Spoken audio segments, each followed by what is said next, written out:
sebelum kita membahas lebih dalam terkait dengan smart contract, pertama-tama kita melajari dulu terkait sejarah dari smart contract itu. Nah, pertama-tama smart contract itu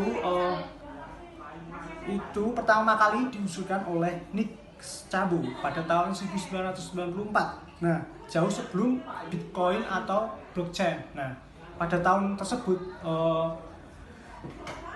smart contract itu belum bisa direalisasikan karena pada zaman itu teknologi belum memungkinkan untuk membuat blockchain itu atau Bitcoin. Nah, untuk awal penting dari smart contract itu terjadi pada 2009. Nah, itu yaitu awal terbuatnya Bitcoin. Nah, selanjutnya teknologi blockchain yang menjadi dasar Bitcoin inilah yang menjadi fondasi bagi smart contract. Nah, pada tahun 2015 itu ada muncul lagi smart contract pada Ethereum. Nah, diluncurkan. Nah, protokol ini memungkinkan eksekusi smart contract menjadi tonggak sejarah yang penting. Nah, Ethereum memperkenalkan DEX aplikasi, DApps atau desentralisasi aplikasi.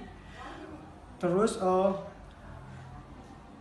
yang berjalan pada smart contract. Nah, sejak itu banyak platform-platform lain yang muncul dengan platform blockchain lain yang mendukung smart contract telah muncul seperti Cardano, Neo, dan EOS. Nah, smart contract juga mulai digunakan dalam berbagai bidang. Yang pertama itu ada DeFi, desentralisasi finance, dan yang kedua ada NFT, dan selanjutnya hingga supply chain management. Nah, smart contract telah berkembang pesat dan terus mengeksplorasi berbagai potensi dan aplikasi baru seperti itu. Nah, setelah kita mempelajari tentang sejarah, kita ingin mengetahui apa sih smart contract itu. Nah, smart contract adalah program komputer yang secara otomatis mengeksekusi, menegosiasikan, atau menegakkan suatu perjanjian saat kondisi tertentu terpenuhi. Jadi, konsepnya ini pertama kali muncul itu dengan blockchain, teknologi yang mendasari mata uang kripto seperti Bitcoin dan Ethereum. Nah, smart contract ini itu digunakan untuk menggantikan atau memperkuat peran pihak ketiga dalam sebuah transaksi seperti notaris atau lembaga keuangan. Beberapa undang-undang yang relevan untuk penerapan smart contract syariah di Indonesia itu antara lain, yang pertama Undang-Undang Nomor 21 Tahun 2008 tentang Perbankan Syariah. Nah, undang-undang ini mengatur pendirian dan operasional bank syariah di Indonesia. Meskipun undang-undang ini tidak secara khusus menyebutkan smart contract atau blockchain, bank syariah dapat memanfaatkan teknologi ini dalam pelaksanaan transaksi keuangan syariah. Nah, yang kedua itu ada Undang-Undang Nomor 40 Tahun 2014 tentang perasuransian. Nah, undang-undang ini mengatur perasuransian di Indonesia, termasuk asuransi syariah. Penggunaan smart contract syariah dalam industri asuransi syariah dapat sesuai dengan ketentuan yang diatur dalam undang-undang ini. Yang ketiga itu ada Undang-Undang Nomor 21 Tahun 2011 tentang Otoritas Jasa Keuangan atau OJK. Nah, undang-undang ini membentuk OJK sebagai lembaga yang mengawasi sektor keuangan, termasuk sektor keuangan syariah. Terus yang ketiga itu ada Kitab Undang-Undang Hukum Perdata atau KUH Perdata, sebuah perjanjian yang harus sesuai dengan pasal 1313 KUH Perdata, yaitu bahwa perjanjian adalah suatu perbuatan dengan mana satu orang atau lebih mengikatkan dirinya terhadap satu orang lain atau lebih, sedangkan dalam pasal 1233 KUH Perdata menyatakan suatu perikatan dapat lahir karena adanya persetujuan atau karena disebutkan dalam perundang-undangan perjanjian yang bertujuan untuk memberikan sesuatu, yang berbuat sesuatu, atau untuk tidak berbuat sesuatu. Untuk selanjutnya itu tuh ada prinsip-prinsip syariah dalam smart contract. Nah, untuk yang pertama itu tuh ada larangan riba.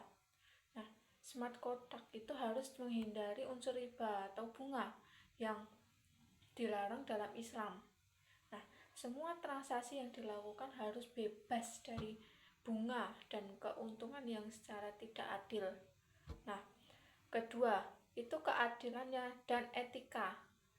Kontrak harus mencerminkan keadilan dan etika dalam bertransaksi, menghindari unsur gharar dan maisir. Nah, Hal ini penting untuk menjaga integritas saat transaksi.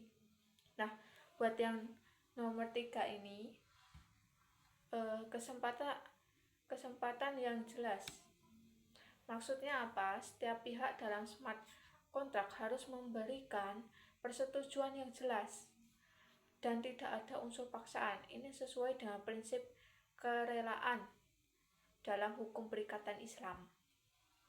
Nah, terus untuk yang selanjutnya itu tuh ada struktur smart contract sesuai hukum perikatan Islam. Nah, untuk yang pertama itu tuh ada akad yang jelas. Nah, kontrak harus memiliki akad yang jelas, mencakup objek transaksi, nilai tukar, dan syarat-syarat sahnya kontrak. Hal ini penting untuk menghindari kesalahpahaman dan sengketa di kemudian hari.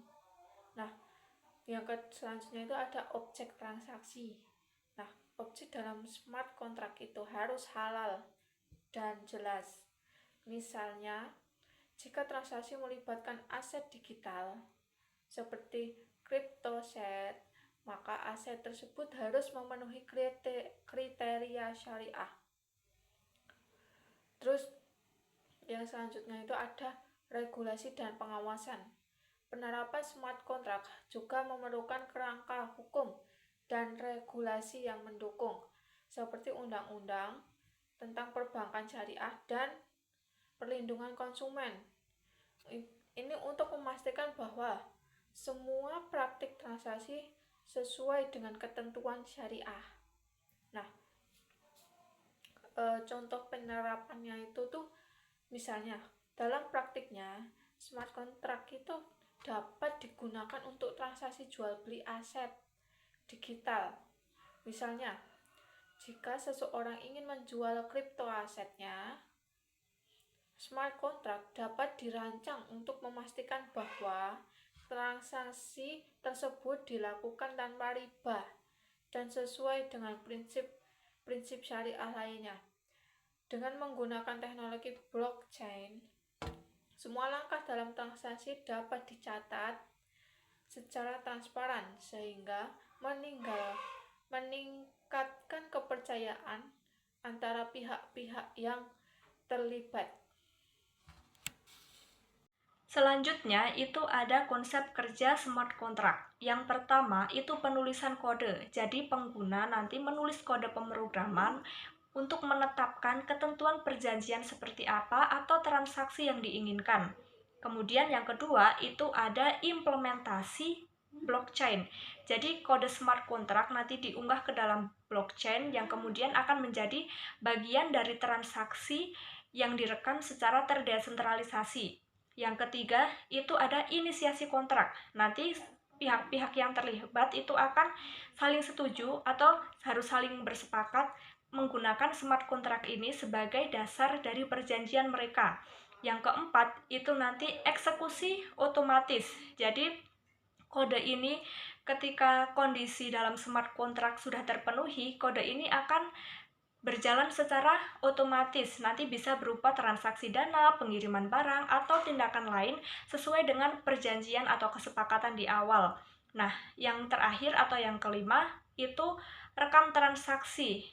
Setelah eksekusi, itu nanti hasilnya akan dicatat ke dalam blockchain.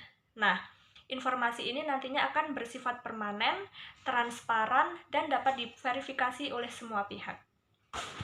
Selanjutnya saya akan membahas tentang tantangan utama dalam penerapan dari smart contract.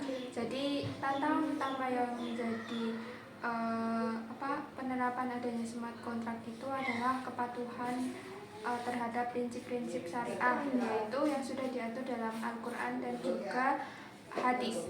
Jadi pada tingkat implementasi dalam smart contract itu perlu adanya pemahaman yang mendalam tentang prinsip-prinsip yang ada di syariah yang relevan agar smart contract ini sesuai dengan ketentuan dalam prinsip syariah. Contohnya, itu salah satu tantangan yang mungkin timbul dalam memastikan bahwa smart contract itu sesuai dengan prinsip syariah, yaitu tidak melibatkan adanya transaksi yang dalam hukum Islam itu adanya riba atau bunga. Selanjutnya ada juga maisir atau spekulasi. Hal ini dapat dicapai dengan adanya audit dan verifikasi yang cermat dengan kode dan logika dalam smart contract, serta memastikan bahwa adanya kesesuaian dengan prinsip syariah.